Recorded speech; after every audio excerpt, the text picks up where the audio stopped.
दोस्तों नमस्कार। ये है मार्गदर्शन फॉर सिविल सर्विसेज। मैं अनुराग चौधरी।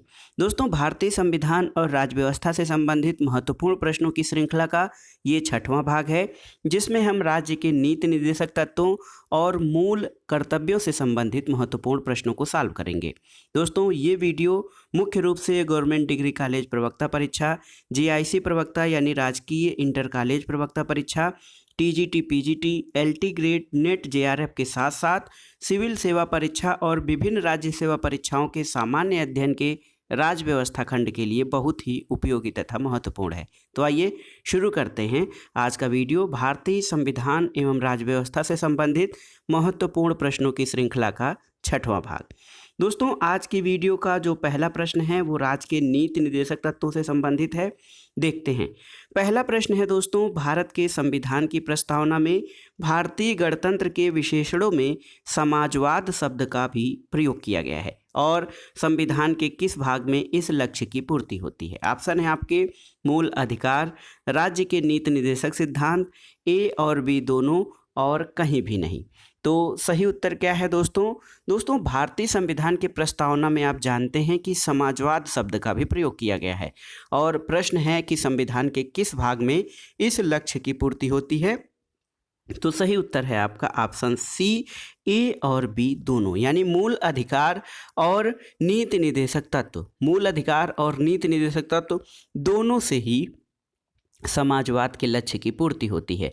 नीति निर्देशक तत्वों में वो उद्देश्य और लक्ष्य निहित हैं जिनका पालन करना राज्य का कर्तव्य है, और संविधान की उद्देशिका में जो लोक हितकारी राज्य और समाजवादी राज्य की स्थापना का आदर्श है वो तभी प्राप्त किया जा सकता है जब सरकार नीति निर्देशक सिद्धांत और मूल अधिकार को लागू करने का प्रयास करे।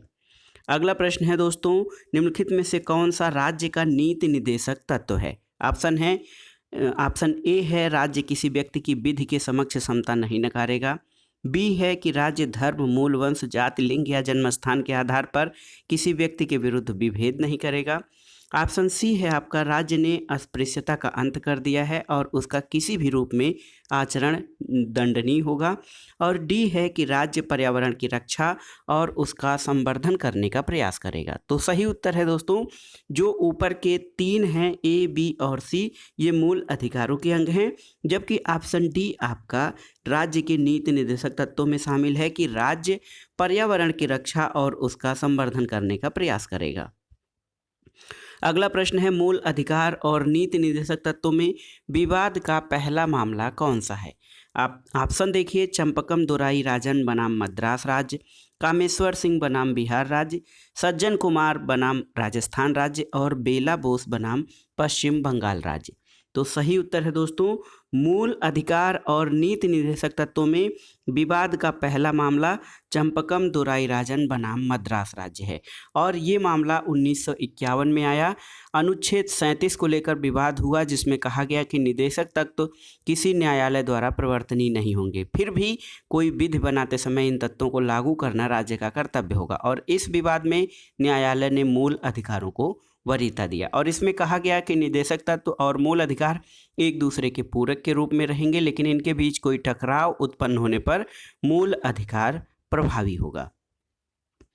अगला प्रश्न देखते हैं दोस्तों, चौथा प्रश्न है, कौन सा राज्य के नीति निर्देशक सिद्धांतों में शामिल नहीं है? ऑप्शन देखिए, पुरुषों और महिलाओं को समान कार्य के लिए समान वेतन, आजीविका के लिए समुचित संसाधनों का समान अधिकार, अछूत प्रथा की समाप्ति और कार्य करने की समुचित और मानवीय दशाएं। तो सही उत्तर क्या है? अछूत प्रथा की समाप्ति या अस्पृश्यता का अंत, ये मूल अधिकारों में है और नीति निर्देशक तत्वों में शामिल नहीं है। आप जानते हैं कि संविधान के अनुच्छेद 17 में अस्पृश्यता के अंत की बात की गई है। अगला प्रश्न है, कौन सा एक राज्य के नीति निर्देशक तत्वों में शामिल नहीं है? देखिए, ऑप्शन है धर्म को अबाध रूप से मानने, आचरण और प्रचार की स्वतंत्रता, समान न्याय और निःशुल्क विधिक सहायता, कामगारों के लिए निर्वाह मजदूरी, वनों और वन्य जीवों की रक्षा। तो सही उत्तर है दोस्तों, धर्म को अबाध रूप से मानने और आचरण तथा प्रचार की स्वतंत्रता, ये एक मौलिक अधिकार है अनुच्छेद 25 के तहत, इसलिए ये नीति निर्देशक तत्वों में शामिल नहीं है। अन्य जो ऑप्शन है वो आपके नीति निर्देशक तत्वों में शामिल हैं। अगला प्रश्न है, भारतीय संविधान में राज्य के नीति निर्देशक सिद्धांतों का उद्देश्य क्या है? ऑप्शन देखिए, राष्ट्रवादी राज्य की स्थापना, पूंजीवादी राज्य की स्थापना, लोक कल्याणकारी राज्य की स्थापना या अध्यक्षात्मक लोकतंत्र की स्थापना करना। तो सही उत्तर है दोस्तों, नीति निर्देशक सिद्धांतों का उद्देश्य एक लोक कल्याणकारी राज्य की स्थापना करना है। और राज्य के नीति निर्देशक तत्व ये दर्शाते हैं कि राज्य कोई भी कानून बनाते समय इन तत्वों का ध्यान रखेगा और इनमें समाजवादी, गांधीवादी विचारों और आर्थिक सामाजिक लोकतंत्र को स्थान दिया गया है। अगला प्रश्न है, भारतीय संविधान में नीति निर्देशक तत्व किसके लिए हैं? भारतीय नागरिकों के लिए, उच्च न्यायालय के लिए, राष्ट्रपति के लिए या सरकार के लिए? तो सही उत्तर क्या है? आप जानते हैं दोस्तों कि भारत में जो संविधान में नीति निर्देशक तत्व दिए गए हैं ये सरकार के कर्तव्यों के अंतर्गत शामिल हैं और नीति निर्देशक तत्व सरकार के लिए वो सकारात्मक निर्देश हैं जिनके माध्यम से राज्य को जनहितकारी और कल्याणकारी राज्य की स्थापना करने का प्रयास करना है। अगला प्रश्न है, यदि राज्य सरकार राज्य के नीति निर्देशक सिद्धांतों का क्रियान्वयन नहीं करती है तो उसे पालन कराने के लिए कौन बाध्य कर सकता है? ऑप्शन है, भारत का सर्वोच्च न्यायालय, मतदाता, इसके अलावा संसद या फिर विपक्ष। तो सही उत्तर है दोस्तों, यदि राज्य सरकार नीति निर्देशक सिद्धांतों का क्रियान्वयन नहीं कराती है तो उसका पालन करने के लिए मतदाता उसे बाध्य कर सकते हैं। आप जानते हैं कि जो नीति निर्देशक तत्व हैं वो सामाजिक, आर्थिक, लोकतंत्र या कल्याणकारी राज्य की स्थापना के लिए राज्य के लिए कुछ सकारात्मक आदेश हैं और इनका सीधा संबंध राज्य के मतदाताओं या जनता से है क्योंकि वही इसे लागू कराने के लिए बाध्य कर सकते हैं। नीति निर्देशक तत्वों के संबंध में कुछ कुछ महत्वपूर्ण तथ्य देख लेते हैं। ग्राम पंचायतों के गठन से संबंधित उपबंध अनुच्छेद 40 में दिए गए हैं। नागरिकों के लिए एक समान सिविल संहिता अनुच्छेद 44 में और कार्यपालिका और न्यायपालिका का पृथक्करण करने की बात अनुच्छेद 50 में वर्णित है। अगला प्रश्न है दोस्तों, किसने नीति निर्देशक तत्वों को ऐसा चेक बताया जिसका भुगतान बैंक की सुविधा पर निर्भर करता है? ऑप्शन है, A.K. अय्यर, हृदयनाथ कुंजरू, H.V. कामथ या K.T. शाह। तो सही उत्तर है दोस्तों K.T. शाह। संविधान सभा के एक सदस्य K.T. शाह ने इसे ऐसा चेक बताया था जिसका भुगतान बैंक की सुविधा पर है, यानी बैंक के पास पैसा होगा तो वो भुगतान करेगा अन्यथा मना कर देगा। इसके अलावा एक सदस्य T.T. कृष्णमाचारी ने इन्हें भावनाओं का एक अस्थायी कूड़ाघर कहा था और K.C. वेयर ने इन्हें लक्ष्य और आकांक्षाओं का घोषणा पत्र कहा था। अगला प्रश्न है दोस्तों, राज्य के नीति निर्देशक तत्व एक ऐसा चेक है जिसका भुगतान राज्य की इच्छा पर निर्भर है। तो आप जानते हैं ये कथन दोस्तों K.T. शाह का है। तो ऑप्शन ए आपका जो है सही उत्तर हो जाएगा। अगला प्रश्न देखते हैं। यही प्रश्न देखिए कई बार पूछा है कि राज्य के नीति निर्देशक तत्व बैंक की सुविधा के अनुसार देय चेक की तरह हैं। यहाँ पर देखिए भारतीय संविधान के राज्य के नीति निर्देशक तत्वों को बनाने में किस देश का सर्वाधिक प्रभाव पड़ा है? तो भारतीय संविधान के भाग 4 में नीति निर्देशक तत्वों का वर्णन किया गया है और आप जानते हैं कि नीति निर्देशक तत्वों का जो उपबंध है ये आयरलैंड के संविधान से लिया गया है। अगला प्रश्न देखते हैं दोस्तों। अगला प्रश्न है, राज्य के नीति निर्देशक तत्व के विषय में क्या सही है? ऑप्शन देखिए, ये न्याय योग्य नहीं है, ये न्याय योग्य हैं, दोनों और कोई नहीं। तो सही उत्तर क्या है दोस्तों? सही उत्तर है ऑप्शन ए, राज्य के नीति निर्देशक तत्व जो हैं वो न्याय योग्य नहीं है क्योंकि ये किसी न्यायालय द्वारा परिवर्तनीय नहीं होंगे। अगला प्रश्न है, भारतीय संविधान के कौन से भाग में नीति निर्देशक तत्वों का वर्णन किया गया है? प्रथम, द्वितीय, चतुर्थ या अंतिम? तो सही उत्तर है भाग 4 में। दोस्तों भारतीय संविधान के चौथे भाग में नीति निर्देशक तत्वों का वर्णन किया गया है। अगला प्रश्न देखते हैं। सूची 1 का सूची 2 से मिलान कराना है। विचारक हैं और नीति निर्देशक सिद्धांतों की प्रकृति पर विचार। देखिए पनिक्कर इसे आर्थिक क्षेत्र में समाजवाद की बात करते हैं। ए का हो जाएगा तीसरा। अंबेडकर ने दोस्तों डॉक्टर भीमराव अंबेडकर ने इसको आर्थिक लोकतंत्र कहा था। बी एन राव ने नीति निर्देशक तत्वों को नैतिक उपदेश कहा था और जेनिंग्स ने इनको पूर्ण आकांक्षा कहा। तो ए का तीसरा, बी का चौथा, सी का दूसरा और डी का पहला इसका सही उत्तर हो जाएगा। तो सही जो ऑप्शन है आपका डी हो जाएगा। अगला प्रश्न है दोस्तों, भारतीय संविधान का अनुच्छेद 44 किससे संबंधित है? तो इसमें हम ऑप्शन नहीं बताएंगे। अभी हमने पढ़ा है कि एक समान सिविल संहिता जो है ये अनुच्छेद 44 में वर्णित है।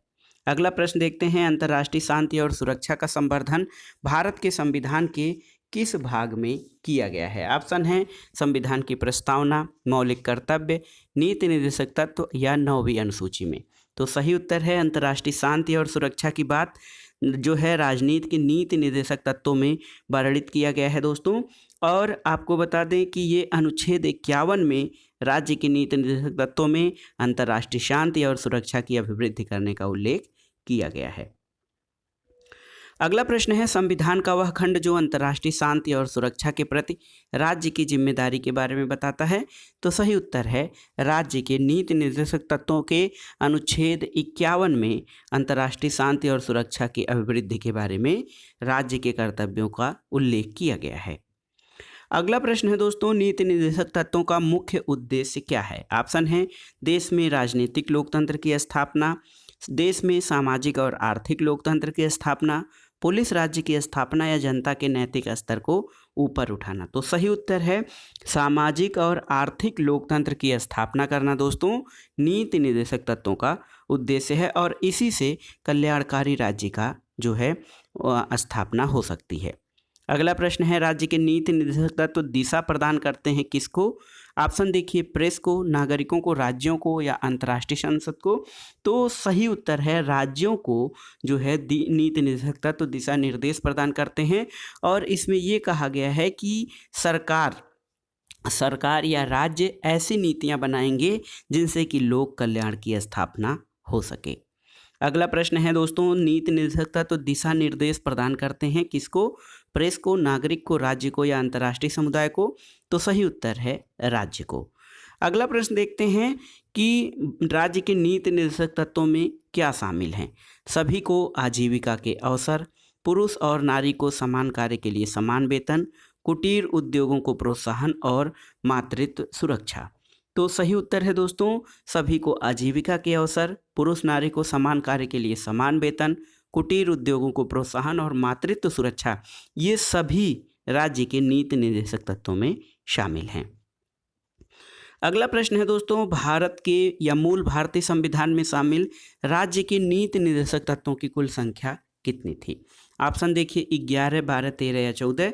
तो सही उत्तर है भाग 4 में अनुच्छेद 36 से 51 तक कुल 14 नीति निर्देशक तत्वों की व्यवस्था की गई है। तो देखिए अनुच्छेद जो है मूल संविधान की बात कर रहा है तो इसमें 14 जो है 14 नीति निर्देशक तत्व थे। दोस्तों भारतीय संविधान में जो नीति निर्देशक तत्व हैं इनको आयरलैंड के संविधान से लिया गया है और नीति निर्देशक तत्वों का उद्देश्य भारत में एक वेलफेयर स्टेट यानी लोक कल्याणकारी राज्य की स्थापना करना है। और नीति निर्देशक तत्वों के बारे में के.टी. शाह ने लिखा है कि ये एक ऐसा चेक है जिसका भुगतान बैंक की इच्छा पर छोड़ दिया गया है और ये बहुत ही महत्वपूर्ण कथन है, हर बार परीक्षाओं में ये पूछता है। अगला प्रश्न है, नीति निर्देशक तत्व संविधान की किन धाराओं में दिए गए हैं आपको बताना है। ऑप्शन देखिए, ऑप्शन है आपके 29 से 50, 36 से 50, 36 से 51 और 29 से 51। तो सही उत्तर है अनुच्छेद 36 से 51 में राज्य के नीति निर्देशक तत्वों का वर्णन किया गया है। अगला प्रश्न है, भारतीय संविधान में राज्य के नीति निर्देशक सिद्धांत देखिए देश के शासन में मूलभूत महत्व के हैं, किसी न्यायालय द्वारा लागू नहीं कराए जा सकते और राज्य का कर्तव्य है कि विधि निर्माण में उनका सम्मान करे। तो सही उत्तर कूटों की सहायता से बताना है। तो सही उत्तर है दोस्तों उपर्युक्त तीनों, क्योंकि राज्य के नीति निर्देशक तत्व किसी देश के शासन में या भारत के शासन में मूलभूत महत्व के हैं, इनको न्यायालय द्वारा प्रवर्तनीय नहीं कराया जा सकता, लेकिन राज्य का कर्तव्य है कि विधि निर्माण में इन सिद्धांतों का सम्मान करे। अगला प्रश्न है, संविधान के किस अनुच्छेद में ये प्रावधान है कि राज्य नीति के निर्देशक तत्वों को न्यायालय में नहीं ले जाया जा सकता? ऑप्शन देखिए अनुच्छेद 40, अनुच्छेद 37, अनुच्छेद 42 और अनुच्छेद 45। तो देखिए ये बहुत ही महत्वपूर्ण प्रश्न है दोस्तों, इसको आप अलग से नोट कर लीजिएगा। सही उत्तर है अनुच्छेद 37। अनुच्छेद 37 में ये प्रावधान किया गया है कि राज्य नीति के निर्देशक तत्वों को न्यायालय में नहीं ले जाया जा सकता, किंतु ये तत्व देश के शासन में मूलभूत हैं और विधि बनाते समय राज्य द्वारा इन तत्वों को लागू किया जाना राज्य का कर्तव्य होगा। अगला प्रश्न है सामाजिक आर्थिक उपबंधों का वर्णन भारतीय संविधान के किस शीर्षक में मिलता है? तो इसमें हम आपको ऑप्शन नहीं बताएंगे। सामाजिक आर्थिक उपबंधों का वर्णन भारतीय संविधान के नीति निर्देशक तत्वों में मिलता है और ये संविधान के भाग 4 में अनुच्छेद 36 से लेकर 51 तक इनका वर्णन किया गया है।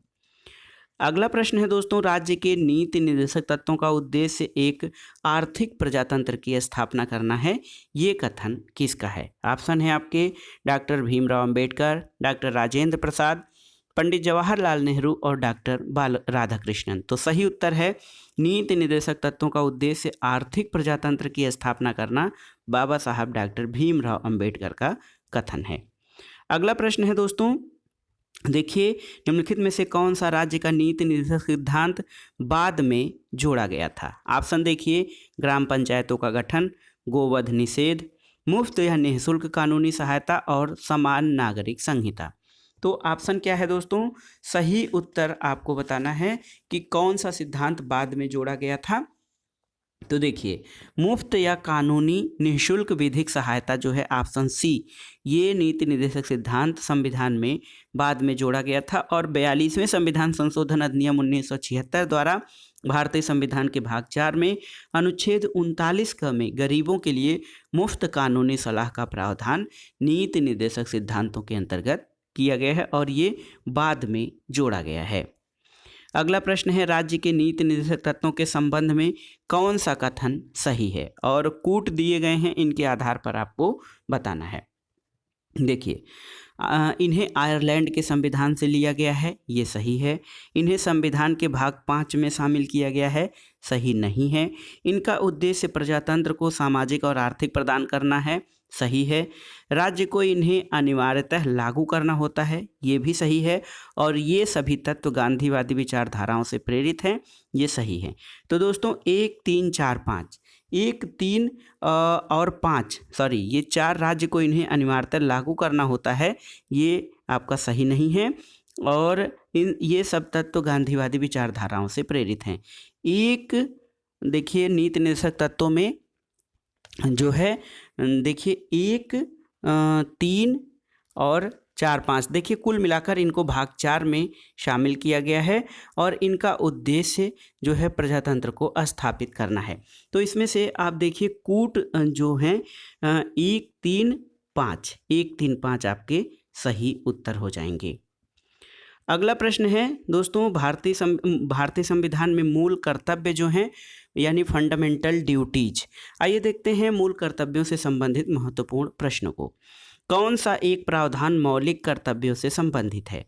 दोस्तों संविधान के भाग 4 क में जो है अनुच्छेद 51A या 51 क जोड़कर जो है नागरिकों के मूल कर्तव्यों को इसमें जोड़ा गया था और मूल कर्तव्यों की व्यवस्था भारतीय संविधान में सरदार स्वर्ण सिंह कमेटी की सिफारिशों के आधार पर किया गया था। तो देखिए यहाँ पर सही उत्तर है ऑप्शन डी आपका, भाग 4A में मौलिक कर्तव्यों का उल्लेख किया गया है। अगला प्रश्न है भारतीय संविधान के किस हिस्से में मौलिक कर्तव्यों को शामिल किया गया है? तो सही उत्तर है 4A या भाग 4 का, इसमें मौलिक कर्तव्य या फंडामेंटल ड्यूटीज को जो है शामिल किया गया है। अगला प्रश्न है भारतीय नागरिक को मौलिक कर्तव्य संविधान के भाग में निहित हैं, तो भाग 4 क में मौलिक कर्तव्यों का वर्णन किया गया है भारतीय संविधान में। अगला प्रश्न है दोस्तों भारतीय नागरिकों में के मौलिक कर्तव्य कहाँ पर निहित हैं? तो ऑप्शन देखिए संविधान के भाग 9 में, भाग 3 में, भाग 4 में या किसी भी भाग में नहीं। तो देखिए यहाँ पर आपकी जानकारी के लिए बता दें कि भाग 4 क में, संविधान के भाग 4 क में आर्टिकल अनुच्छेद 51A या 51 क के तहत भारतीय संविधान में मूल कर्तव्यों को शामिल किया गया है। तो इसमें देखिए संविधान की किसी भी भाग में ये भी नहीं हो सकता है, क्योंकि संविधान के भाग 4 क में इनका जो है समावेश किया गया है। अगला प्रश्न है दोस्तों, वनों और पर्यावरण के संरक्षण के लिए भारतीय संविधान के किस भाग में प्रावधान पाया जाता है? ऑप्शन है कि सूची 3 में, समवर्ती सूची में, राज्य के नीति निर्देशक सिद्धांतों में, अनुच्छेद 51 में मूल कर्तव्यों में, और कहीं भी नहीं। तो दोस्तों अगर जो हम इसमें देखें तो इसमें कुछ समस्या आ रही है ऑप्शंस में, क्योंकि वन और पर्यावरण के संरक्षण के लिए जो प्रावधान है भारतीय संविधान के भाग 4 में और 4 क में दिए गए हैं, और दोनों खंडों में ये व्यवस्था 42वें संविधान संशोधन 1976 के द्वारा जोड़ी गई है, और सूची 3 जो कि समवर्ती सूची कही जाती है उसमें भी 42वें संशोधन द्वारा वन को रखा गया है। भाग 4 में या नीति निर्देशक तत्वों में 48 क में राज्य देश के पर्यावरण के संरक्षण और संवर्धन का, वन तथा वन्य जीवों की रक्षा करने का प्रयास करेगा। भाग 4 क में वर्णन किया गया है कि प्राकृतिक पर्यावरण की, जिसके अंतर्गत वन, झील और वन्य जीव शामिल हैं, उनकी रक्षा करें। और संघ सूची, राज्य सूची और समवर्ती सूची में, जो समवर्ती सूची है उसमें भी अनुच्छेद 246 के अंतर्गत 17 क में, समवर्ती सूची के क्रम संख्या 17 क में वन को रखा गया है। तो यहाँ पर देखा जाए विकल्प बी और सी दोनों सही हैं।